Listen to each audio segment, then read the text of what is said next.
Luc chapitre 1, versets 16 à 17.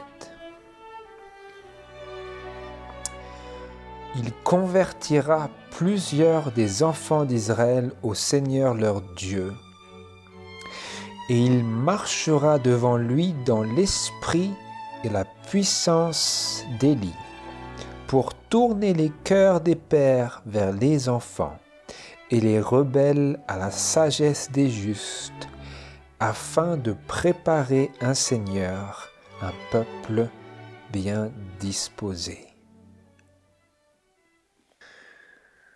Bonjour à tous frères et sœurs, bonjour et bon sabbat.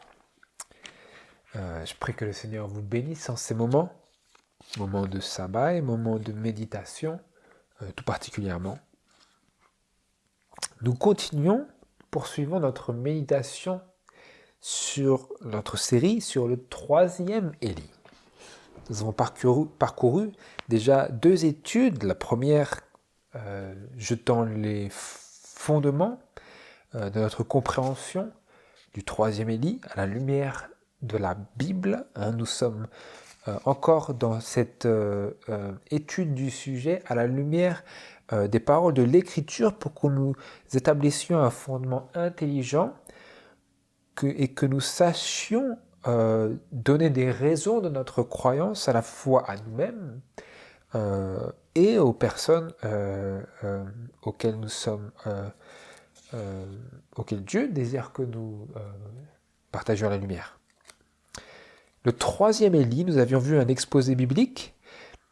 Notre lecture, méditation précédente reposait sur le rétablissement de toutes choses. Nous avons vu que le troisième Élie est appelé et son message consiste à rétablir toutes choses, parmi lesquelles choses il y a vraiment inévitablement la loi de Dieu, l'immutabilité de la loi de Dieu, la continuité de la loi de Dieu. Nous avons vu cela dans Ésaïe chapitre 58, que nous avions conclu que ce peuple du troisième Élie, n'est autre que le peuple des 3 anges. Nous avions fait le parallèle et le rapprochement entre ces passages d'Ésaïe chapitre 58 et Apocalypse chapitre 14. Je vous renvoie plutôt à cette méditation qui établissait vraiment cette compréhension intelligente et biblique que le troisième Élie ne peut être que ce peuple qui présente le sabbat du 4e commandement comme étant encore applicable aux chrétiens dans la dispensation chrétienne. Aux croyants, je devrais dire, dans la dispensation chrétienne. Et maintenant, aujourd'hui, nous voulons nous concentrer et nous attarder sur l'expression donnée par l'ange Gabriel lorsqu'il parlait à Zacharie, le futur père du petit Jean. Quel est l'esprit et la puissance d'Élie dont l'ange Gabriel parlait dans son entretien avec Zacharie, lui annonçant le caractère et la mission de son futur enfant, qui s'appellerait plus tard et que l'on connaît sous le nom de Jean-Baptiste. Qu'est-ce que c'est ? Quel est cet esprit et cette puissance d'Élie qui était annoncé par l'ange Gabriel ? Je vous rappelle plutôt ces paroles sur lesquelles nous voulons élargir et sur lesquelles nous voulons méditer aujourd'hui. L'ange Gabriel dit à Zacharie, verset 15, tout d'abord, « Il sera grand devant le Seigneur, il ne boira ni vin ni boisson forte, etc. » Verset 16, « Il convertira plusieurs des enfants d'Israël au Seigneur leur Dieu, virgule. » Verset 17, « Et il marchera devant lui dans l'esprit et la puissance d'Élie, comme c'est marqué dans la Bible King James, pour tourner les cœurs des pères vers les enfants et les rebelles à la sagesse des justes. » Pourquoi ? Afin de préparer au Seigneur un peuple bien disposé. Et de la même manière que ce fut la mission de Jean-Baptiste, à plus forte raison, comme nous l'avions vu à travers les paroles de Jésus, à plus forte raison, c'est la mission du troisième Élie, de ce peuple des 3 anges. Nous avions fait le rapprochement entre cet appel à l'observation du sabbat dans Ésaïe chapitre 58, versets 12 à 14, et le peuple du 3e ange qui nous dit « C'est ici la patience des saints, ce sont ici ceux qui gardent les commandements de Dieu et la foi de Jésus. » Nous avions fait ce rapprochement ici, je n'y reviens pas. Mais aujourd'hui, nous voulons nous concentrer sur cet esprit et cette puissance d'Élie pour que nous puissions distinguer ce message lorsque nous y sommes confrontés. Et que nous puissions aussi épouser ce message lorsque nous y sommes confrontés. Lorsque Dieu nous confronte par ce message, comme nous allons le voir. Et donc, notre point de référence sur l'esprit et pour l'esprit et la puissance d'Élie se trouve dans 1 Roi. 1 Roi, chapitre 18, versets 17 à 39. C'est notre point de référence qui nous aide à comprendre les paroles de l'ange Gabriel à Zacharie et qui aidait Zacharie à comprendre le sens même de ces paroles. Et 1 Roi, chapitre 18, versets 17 jusqu'à 39, nous allons lire en entier parce que dans notre méditation aujourd'hui, on va s'attarder sur les pensées et les principes qui sont contenus dans ces événements-là d'Élie et du peuple d'Israël, des 10 tribus. Et après, nous pourrons faire le rapprochement avec le peuple dans lequel nous pouvons voir ces choses-là reflétées, ces choses-là, ces principes et ces activités. Je lis 1 Roi, chapitre 18, verset 17.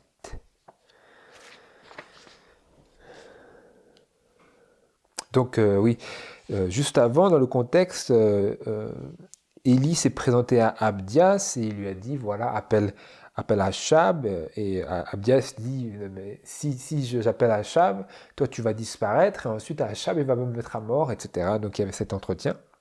Mais Élie lui a dit, non, appelle Achab, moi je serai là, je vais rester là, je ne vais pas disparaître, je vais le rencontrer.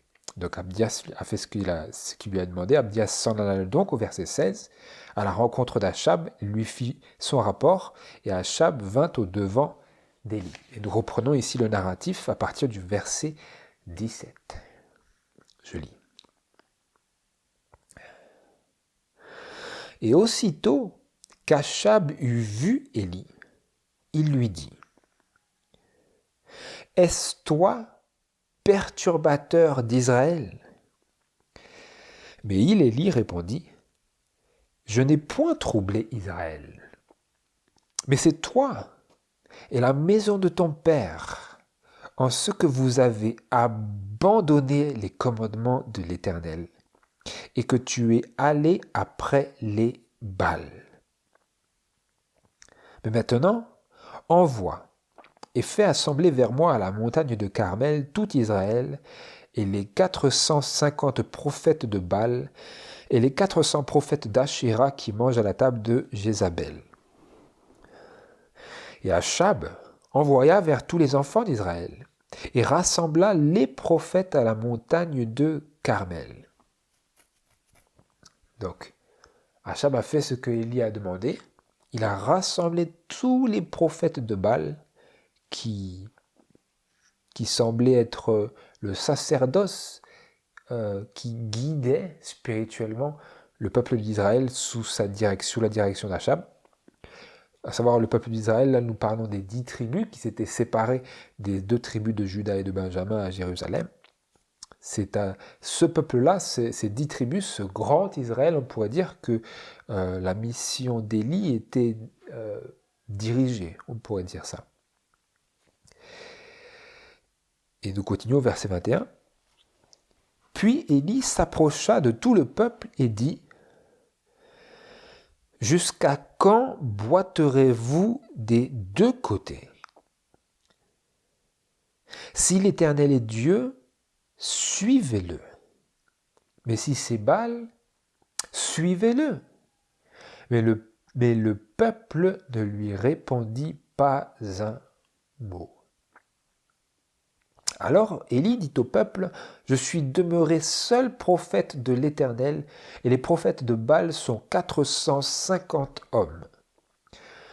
Qu'on nous donne 2 jeunes taureaux, qu'ils en choisissent un pour eux, et qu'ils le dépaissent et le mettent sur le bois, mais qu'ils n'y mettent point le feu, et je préparerai l'autre taureau, et je le mettrai sur le bois, et je n'y mettrai point le feu. Puis invoquez le nom de votre Dieu, et moi j'invoquerai le nom de l'Éternel, et le Dieu qui répondra par le feu, c'est celui-là qui sera Dieu. » Et tout le peuple répondit en disant, « C'est bien dit. » Et Élie dit au prophète de Baal, « Choisissez pour vous l'un des 2 taureaux et préparez-le les premiers, car vous êtes en plus grand nombre, et invoquez le nom de votre Dieu, mais n'y mettez pas le feu. » Ils prirent le taureau qu'on leur donna, ils le préparèrent, et ils invoquèrent le nom de Baal depuis le matin jusqu'à midi, disant, « Baal, exauce-nous » Mais il n'y eut ni voix, ni réponse, et ils sautaient autour de l'autel qu'on avait fait. Et sur le midi, Élie se moquait d'eux et disait, « Criez à haute voix, car il est Dieu.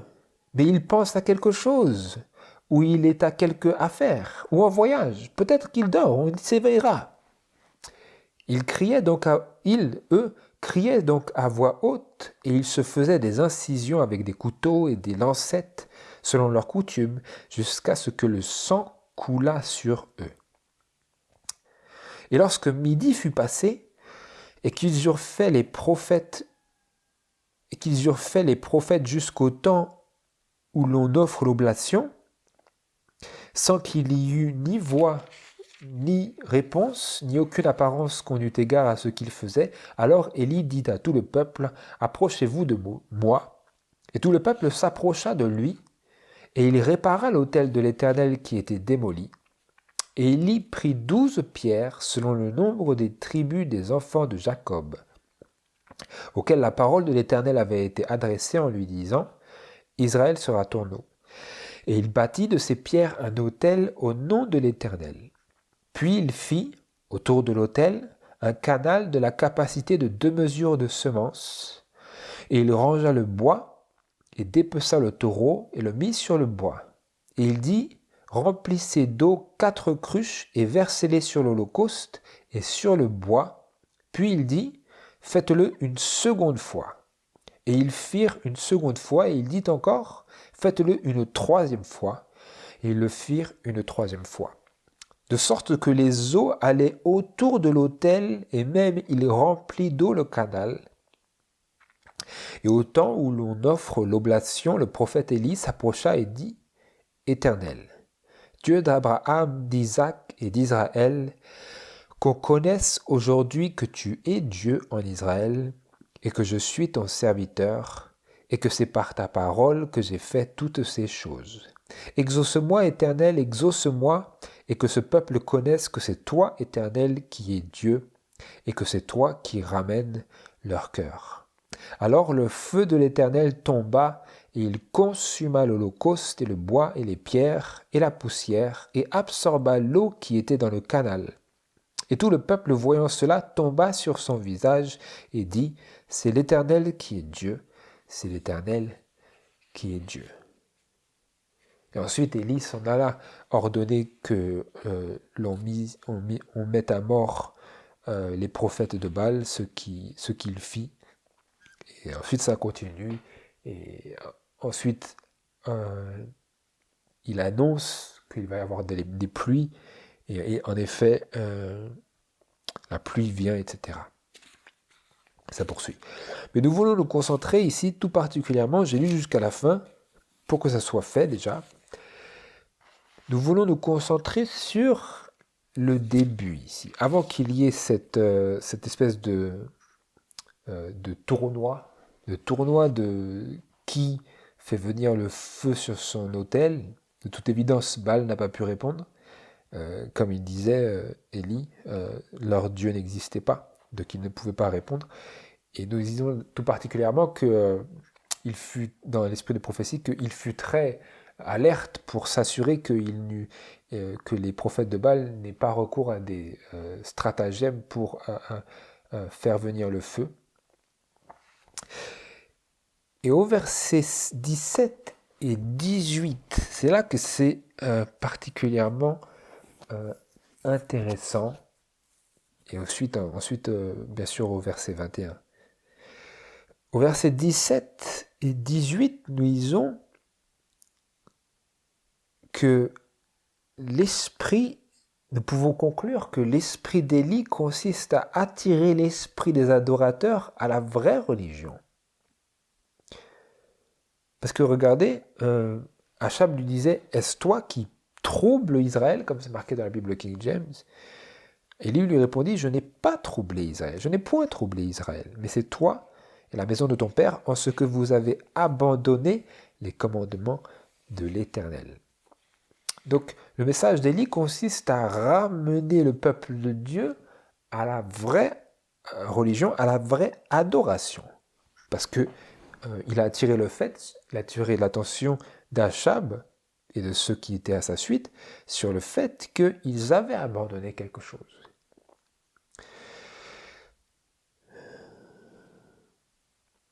Donc ça, nous avions vu.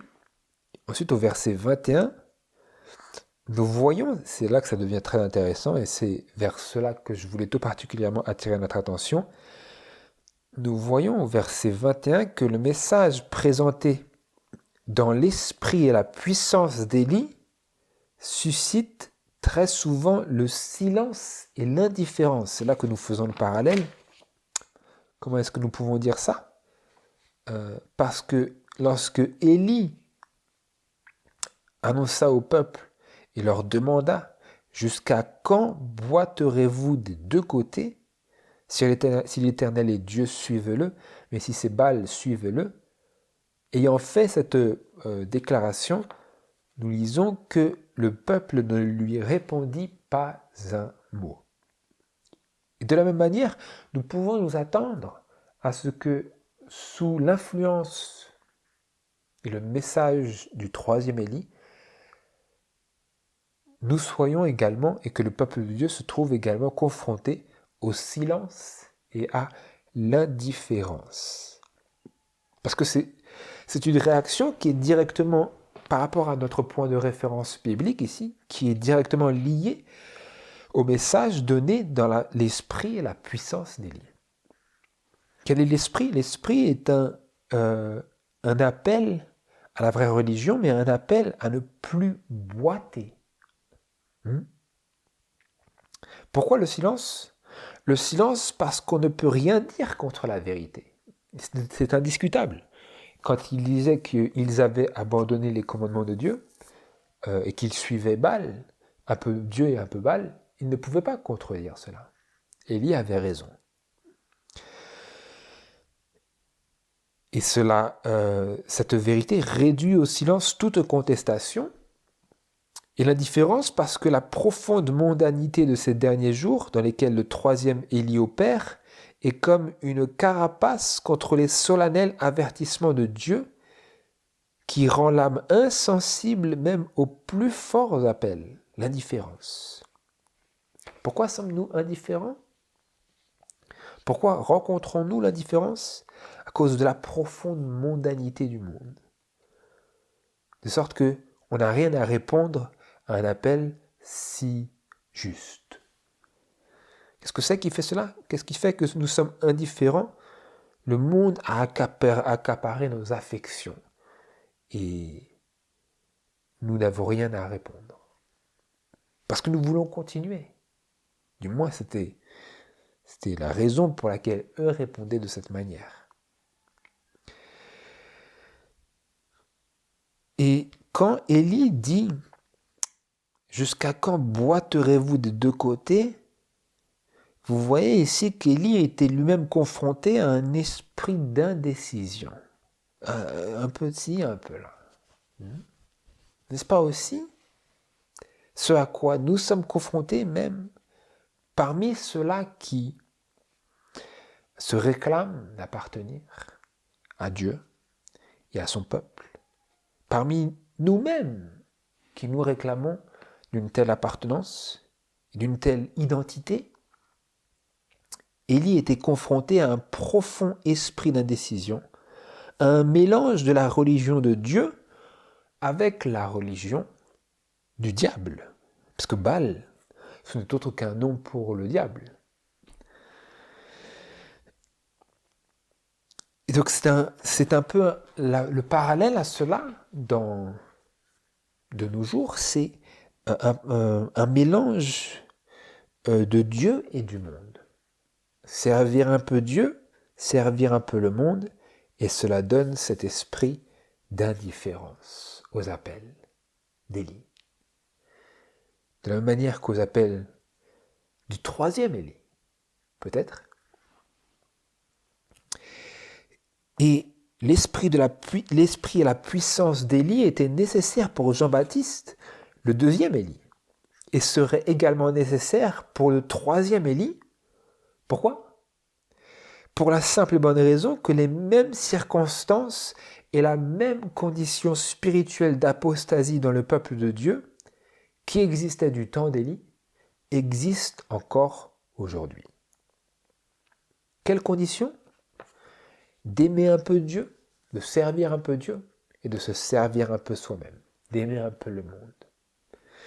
Ce mélange, ce manque de consécration, cette tentative constante de se faire plaisir et aussi de faire plaisir à Dieu. N'était-ce pas également la condition de ces personnes-là ? De toute évidence, parce que Élie disait qu'il boitait. Élie disait, quand il leur demandait « Jusqu'à quand boiterez-vous des deux côtés ?» il impliquait le fait qu'ils boitaient. Et il leur demandait quand est-ce qu'ils allaient arrêter de boiter. Boiter entre Baal et l'Éternel Jéhovah. Parce que ce n'était pas s'ils adoraient seulement Baal, seulement le diable, Élie n'aurait pas eu ce message à leur donner. Élie leur aurait dit revenez au Seigneur votre Dieu. Mais là, ce qui était aussi la vérité, l'appel, mais là, il leur disait jusqu'à quand boiterez-vous de ce côté de celui-là ?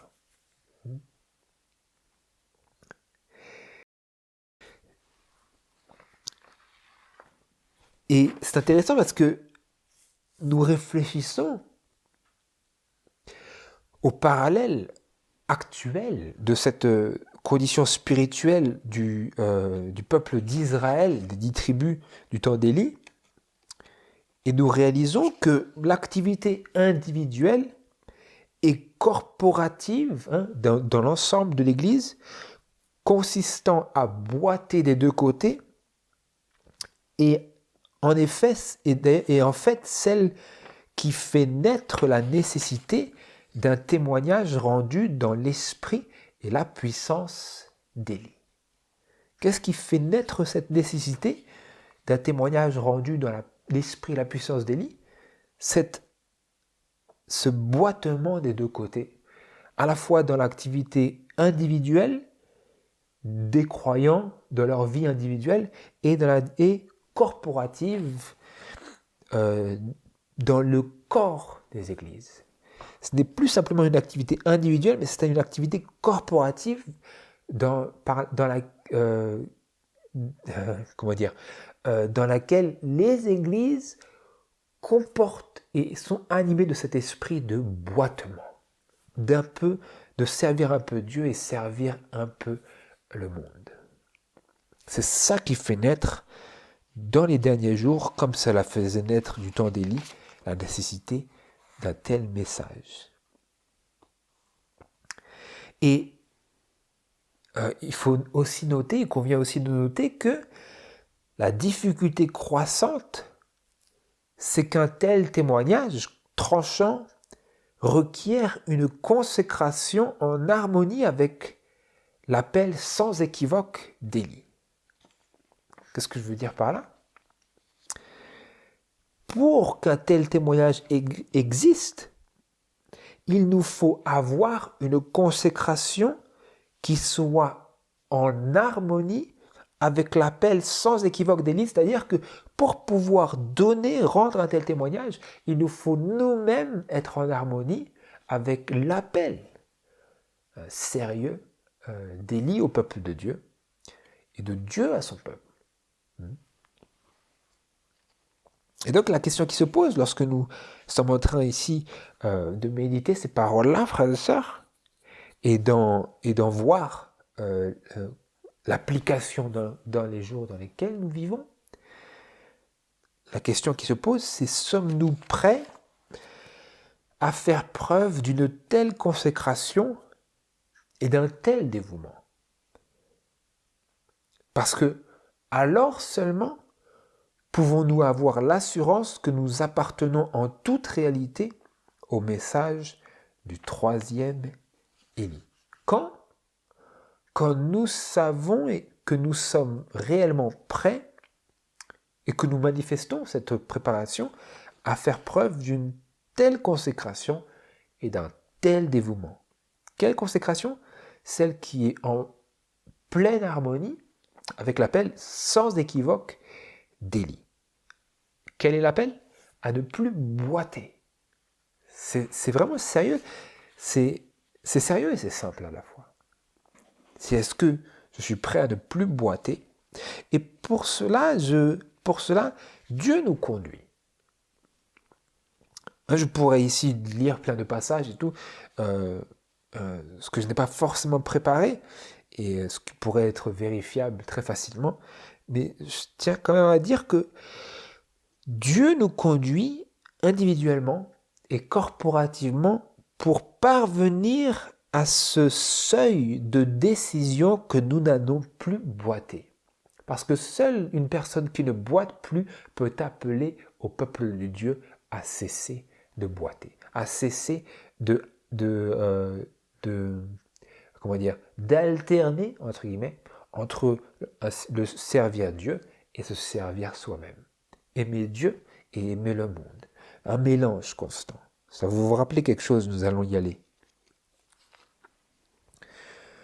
Et c'est là une des raisons pour lesquelles Élie disait qu'il était demeuré seul prophète de l'Éternel au verset 22.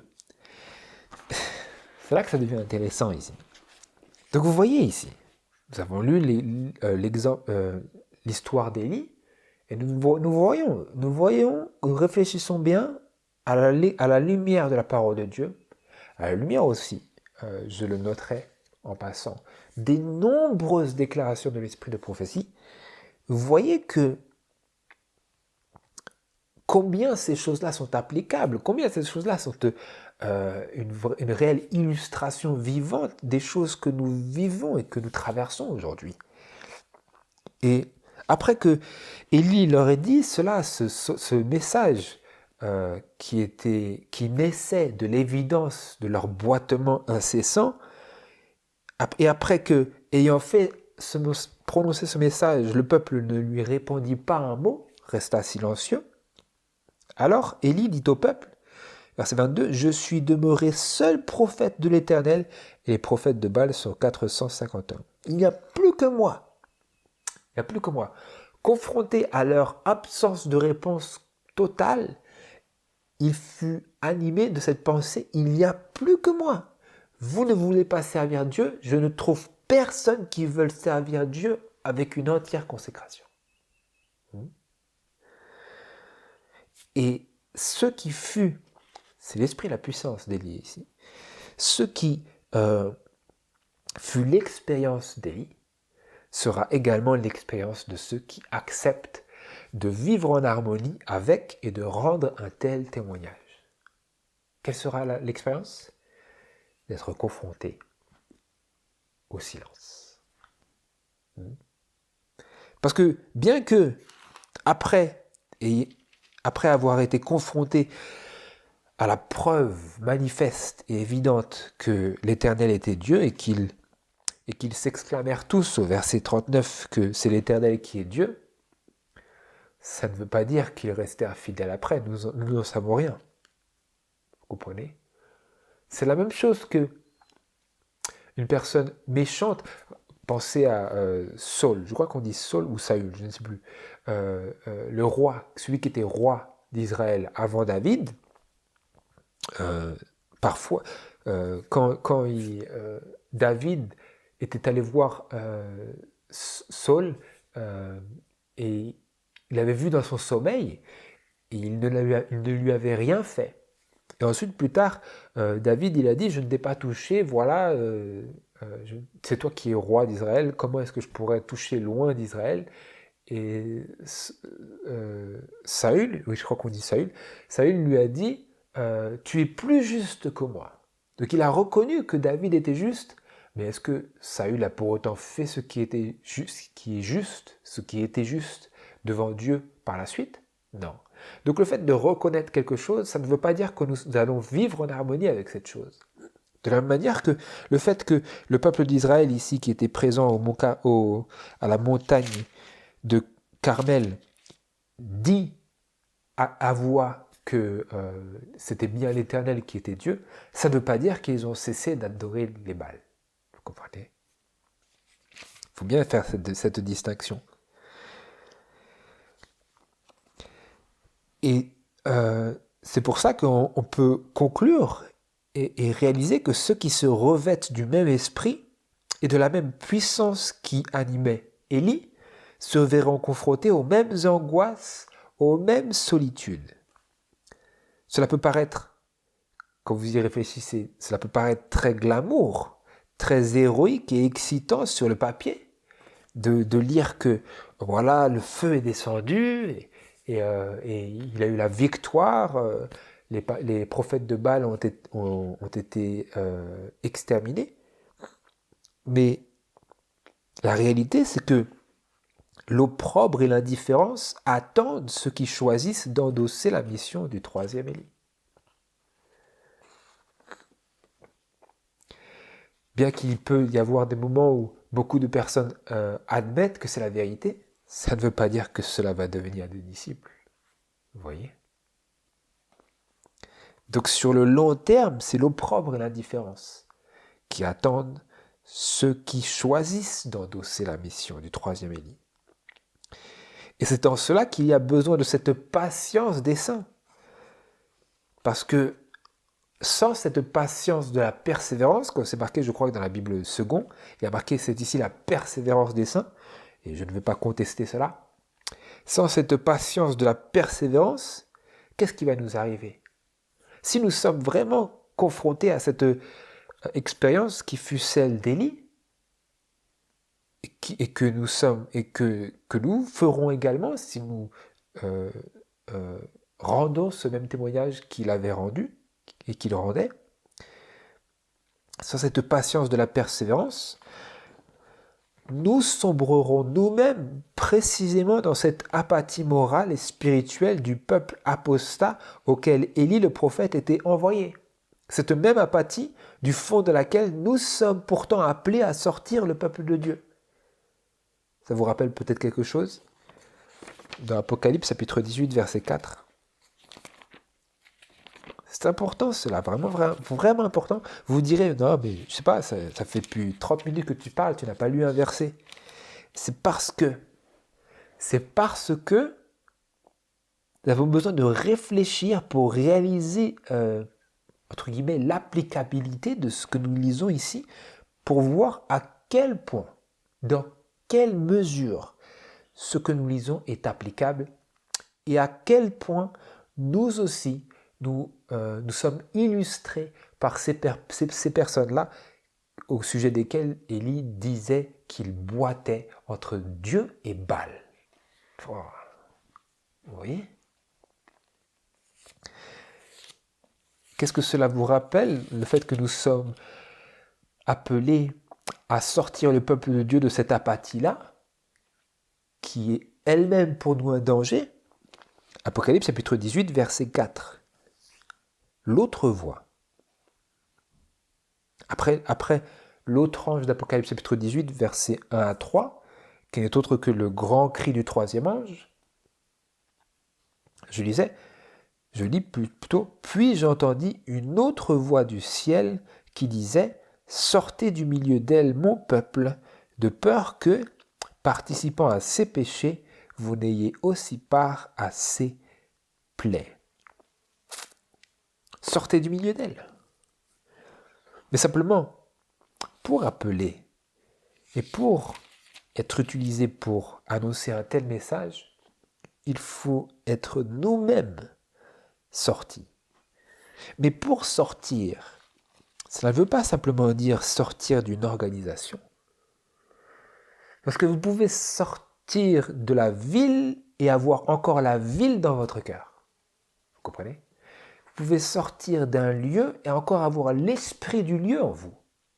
Donc, vous pouvez aller en campagne et être encore un citadin dans votre tête.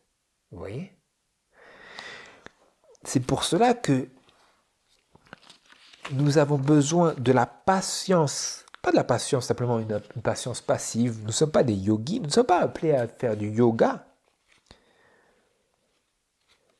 ou à faire de la méditation transcendantale.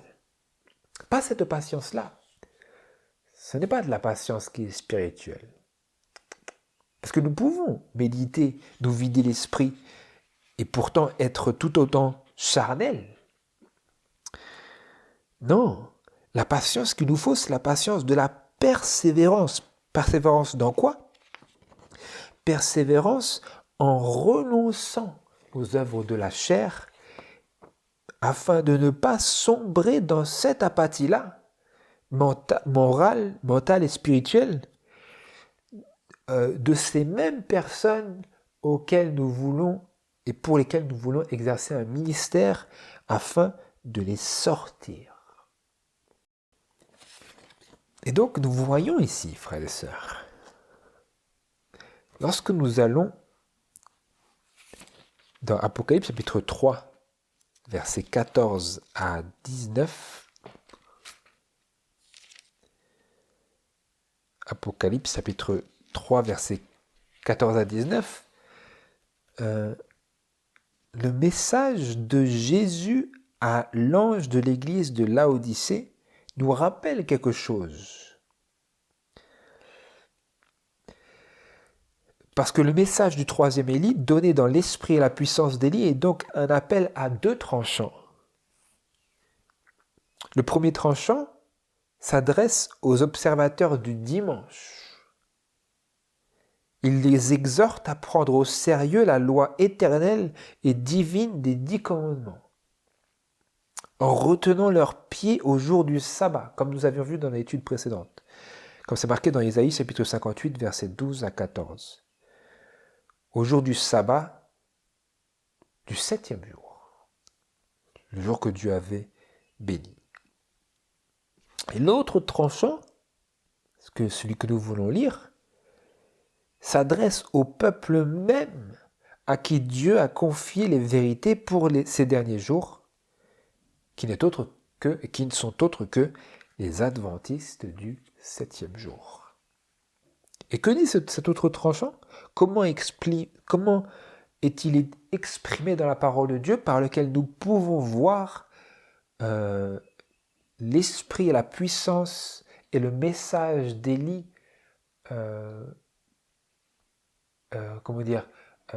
répété, mais de manière appropriée et adaptée au peuple dans la période de Laodicée. Apocalypse chapitre 3, je lis, verset 14. Écrit aussi à l'ange de l'église de Laodicée. Voici ce que dit l'Amen, le témoin fidèle et véritable, le principe de la création de Dieu. Je connais tes œuvres. Je sais que tu n'es ni froid ni bouillant. Oh, si tu étais froid ou bouillant. Ainsi, parce que tu es tiède, ni froid, ni bouillant, je te vomirai de ma bouche. Car tu dis, je suis riche, je me suis enrichi, et je n'ai besoin de rien, et tu ne connais pas que tu es malheureux, et misérable, et pauvre, et aveugle, et nu. Je te conseille d'acheter de moi de l'or éprouvé par le feu pour devenir riche, et des vêtements blancs pour être vêtu, et que la honte de ta nudité ne paraisse point, et un collier pour oindre tes yeux afin que tu vois. Je reprends et je châtie tout ce que j'aime, aie donc du zèle et te repens. Quel est l'autre tranchant? Je connais, dit Jésus, hein, c'est ce que le témoin fidèle et véritable dit, je connais tes œuvres, je sais que tu n'es ni froid ni bouillant, ni complètement mondain, ni complètement pour Dieu, ni complètement consacré à Dieu, ni complètement dévoué au monde.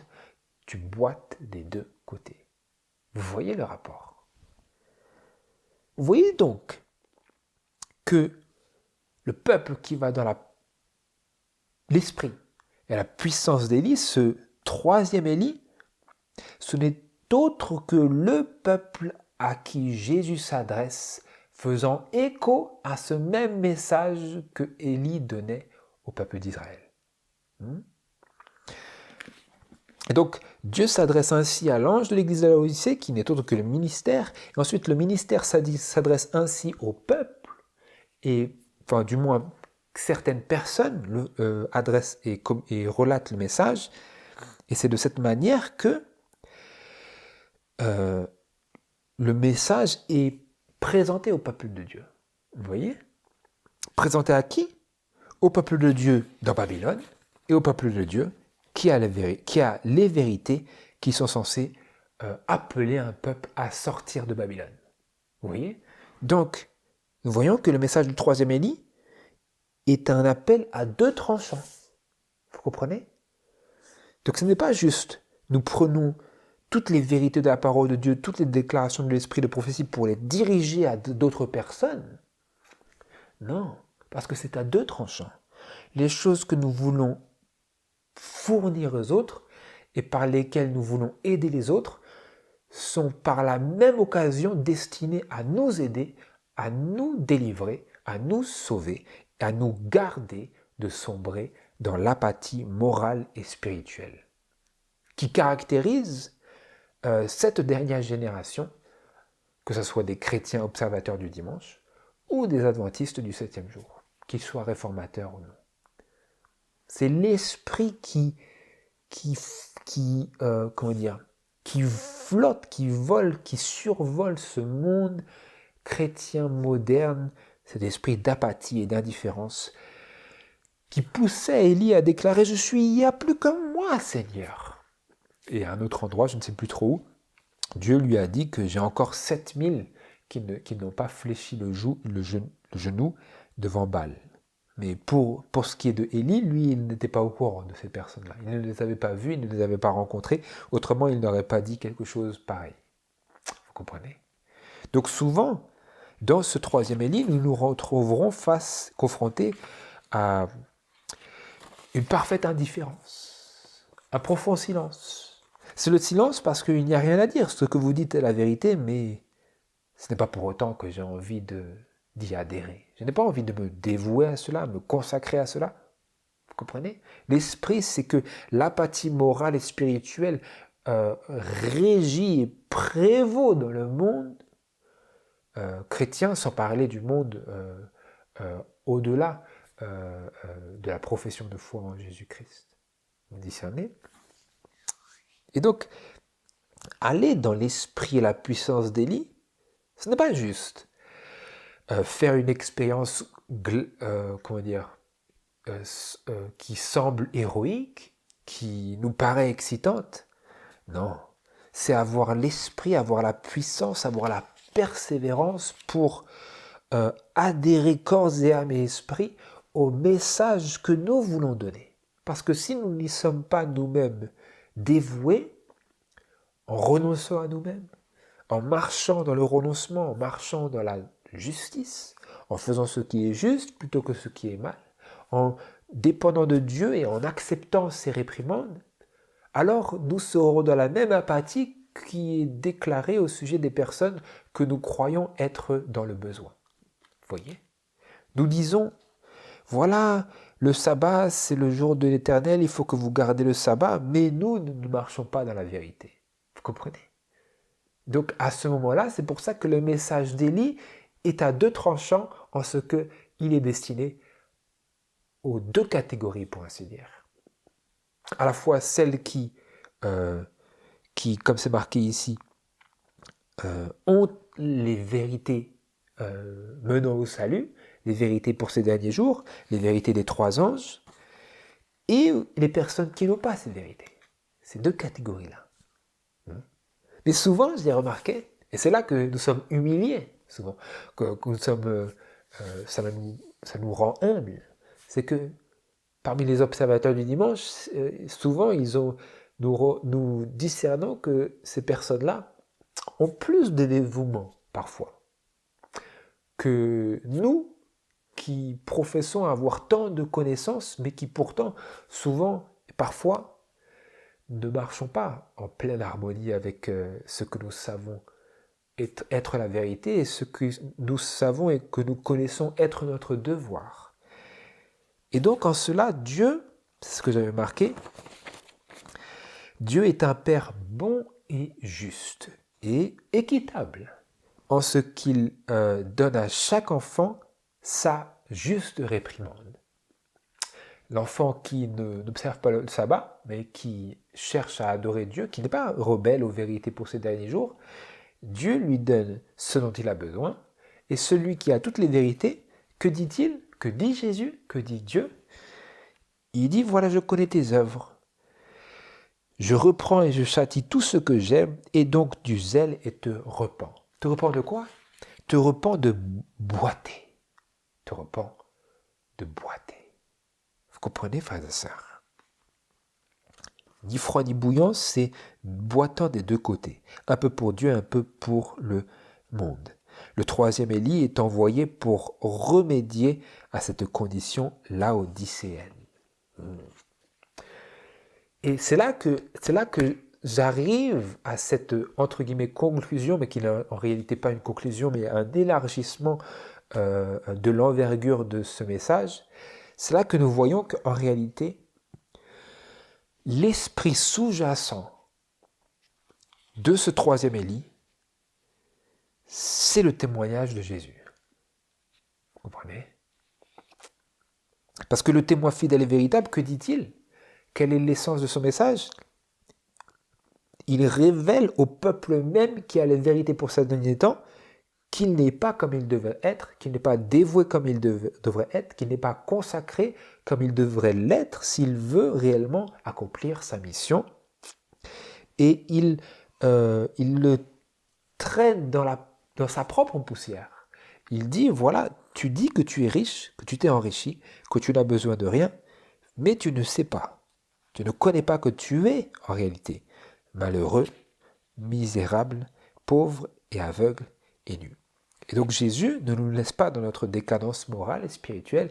Il nous dit, voilà, je te conseille d'acheter de moi de l'or éprouvé par le feu pour devenir vraiment riche, des vêtements blancs pour être réellement vêtu et que la honte de ta nudité ne paraisse point, et un collier pour oindre tes yeux afin que tu vois vraiment, que tu vois ce que avant tu ne voyais pas, que tu vois la valeur des choses spirituelles, la valeur des choses divines, la valeur des choses célestes, et que les voyant, tu t'y livres, et que t'y livrant, tu sois rendu capable, spirituellement parlant, d'être utilisé pour mener à bien cette œuvre-là des trois anges, et tout particulièrement de cette autre voie du ciel. Parce que c'est vraiment l'aboutissement de ce troisième Élie, c'est l'autre voie du ciel. Mais pour être en harmonie avec cela, il faut cheminer à travers cet appel à deux tranchants. Comprendre que nous sommes appelés à appeler. Nous sommes appelés à appeler, mais que nous sommes également appelés à nous conformer. Conformer au message, conformer aux attentes de Dieu, conformer à ses appels. Et c'est pour cela que dans notre quatrième partie, Dieu voulant et Dieu aidant, nous nous concentrerons sur l'essence du message d'Élie, qui n'est autre que l'esprit de prophétie. Nous avions vu cela dans notre leçon 13 sur être poussé par l'esprit. C'est l'esprit de prophétie qui contribue dans une très grande mesure à ce message d'Élie et qui en est l'essence. Et nous irons dans un passage dans 1 Corinthiens, je crois que c'est 1 Corinthiens chapitre 1 ou quelque part par là, où nous voyons que l'esprit de prophétie, le témoignage de Jésus-Christ, est précisément cette chose-là qui nous prépare et qui constitue le rétablissement de toute chose, qui est partie intégrante, je crois, qu'on peut dire ça, partie intégrante de ce rétablissement de toute chose qui prépare un peuple bien disposé, comme c'est marqué dans Luc chapitre 1 verset 17, bien disposé au Seigneur, bien disposé à sa venue. Voilà. Voilà, frères et sœurs, c'était notre méditation pour aujourd'hui. J'espère, je prie qu'elle a été et qu'elle sera bénéfique pour vous et pour nous tous. Et en attendant notre prochaine méditation sur la 4e partie, je prie que le Seigneur vous bénisse et à très bientôt. Au nom de Jésus. Amen.